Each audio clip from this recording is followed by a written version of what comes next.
नमस्कार. आपण पाहताय ग्रामीण कट्टा युट्यूब चॅनल. संपादक भरत मोरेसह प्रतिनिधी निलेश मुकर. काल रात्री कोरडी गावामध्ये म्हणजे पिंपळगावच्या जलाशय या जलाशयामध्ये मोटरी होत्या.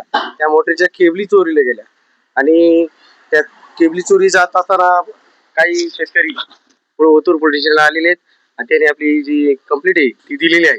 तर कशा पद्धतीने कोणाला कळालं की केबल चोरीला गेली?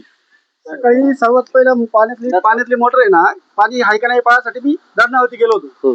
तर गेल्यानंतर पाहिलं तर माझ्या मोटरला केबल नव्हती, म्हणून मी सगळ्यांची चेक केली आणि सगळ्यांना बोलून घेतलं का कुणाच्या ज्याला मोटर केबल शिल्लक नाही, सगळ्यांच्या कुराडनी तोडून केबल नेलं. साधारणतः किती जणांची शेतकऱ्यांची केबल गेलेली? 40 जणांच्या गेलं. 40 जणांच्या. तुमची शासनाकडे किंवा पोलीस स्टेशनकडे काय मागणी आहे? आमच्या आता शेतीमालाला 2 ते 3 वर्ष झाले, शेतीमालाला कशालाच बाजार नाही आणि शेतकऱ्याची जर अशी नुकसान झाली तर शेतकरी जगणार कसा, तो करणार काय? आज आम्हाला केबल आणायची म्हणले तर 30,000 रुपये पाहिजे, आम्ही आणायचे कुठून? काय करायला पाहिजे? शेतीमध्ये आपली आता बागेत आहे ती काय काय बागेत सांगता येतं? शेतीमध्ये मिरची आहे, टोमॅटो आहे, सगळे चणा आहे, चालू येत आहे. सगळं चालू आहे. सगळ्या टायमाला पाणी लागतं. कमीत कमी आमच्या 40 शेतकऱ्याची कमीत कमी 8 लाखाची चोरी झालेली केबलची. कमीत कमी 8 लाखाची कमीत कमी 8 लाखाची. याच्याबद्दल तुम्ही कोणाला तक्रार केली होती का? याच्या आधी पण केली होती का? याच्या आधी गेली होती, 2 वर्षापूर्वी गेली होती. या वर्षी जास्त जणांची गेलेली. त्या जलाशयाच्या परिसरामध्ये जेवढ्या मोटर आहेत ना, प्रत्येकाची केबल काढून दिली, तोडून दिली कोरडी. तोडून दिली का? धन्यवाद. आपण पाहताय युट्यूब चॅनल ग्रामीण कट्टा.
डबल होती माझी.